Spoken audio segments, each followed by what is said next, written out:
that particular initiative, I think, led to an increase of female applications around 20%. And some companies have even looked to cut budgets on DEI side, Right. which for me is very, very short-sighted. Can you explain why it is so important to have diverse talent specifically within financial services?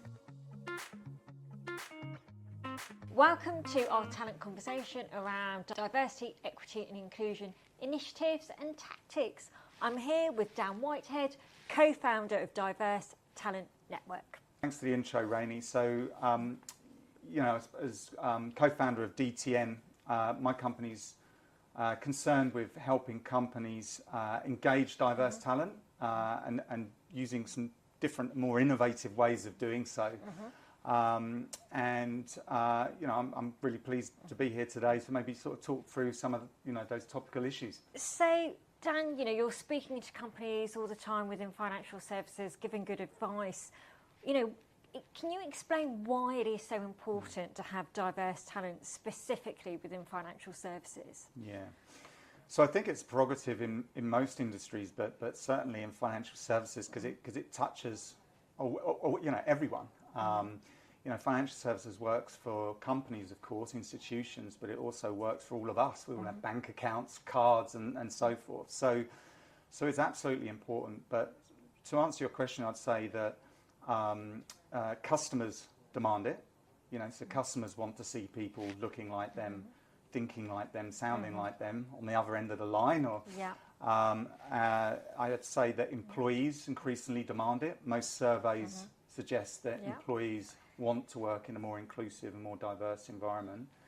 And last but not least, let's not forget that the regulator, I won't list them here, but of which there are several across financial services, they're now demanding it of employers too.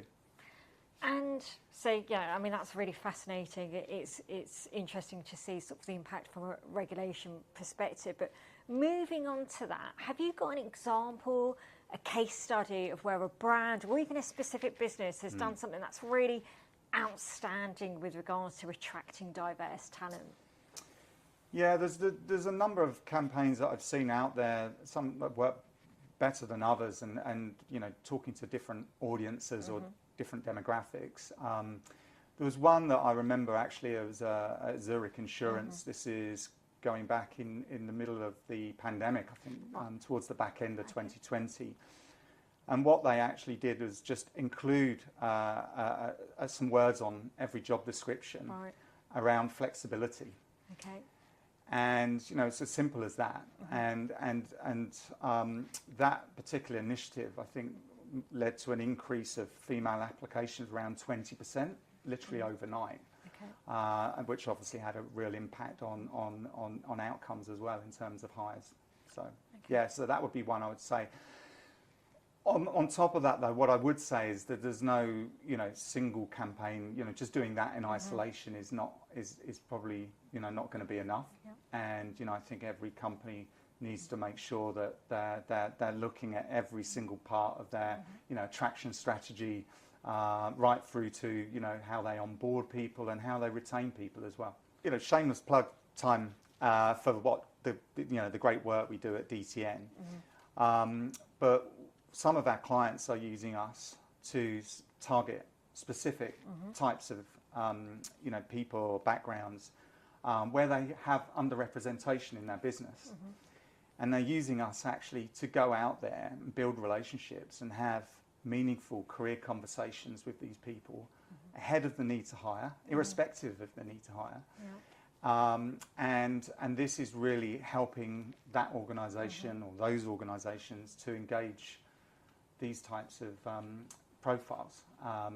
So, in terms of results, I've seen that lead to, a number of additional hires in quite really difficult to hire segments, even at the very senior levels. And we're also sort of seeing, we're extracting data on how those individuals feel about that employer.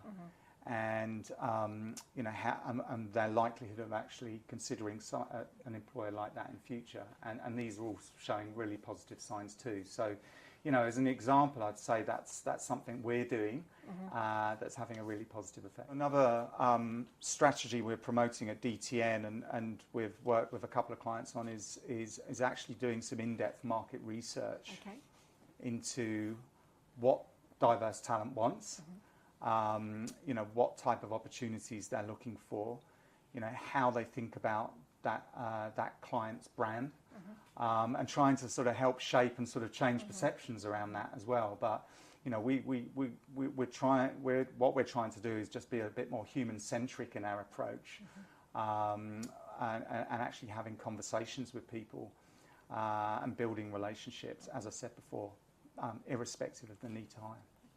And then moving on to that, so how do you see, I mean, that's a great example. What other things, how is DEI evolving to be able to attract diverse talent? DEI has evolved, not actually in a great way in the last 12 months, and I'll tell you why. It kind of links to the recruitment market, of which we're both part of, obviously. Not just the recruitment market, but also just the economic conditions that we're in at the moment. So when obviously the chips are down and there's pressure on the bottom line, companies look to cut costs, whether that's hiring, whether that's in their learning budget, or even travel expenses. And some companies have even looked to cut budgets on DEI side, which for me is very, very short-sighted, basically because it's not something you can switch on and off. You either care about it or you don't. So I think, you know, look, that's the backdrop here.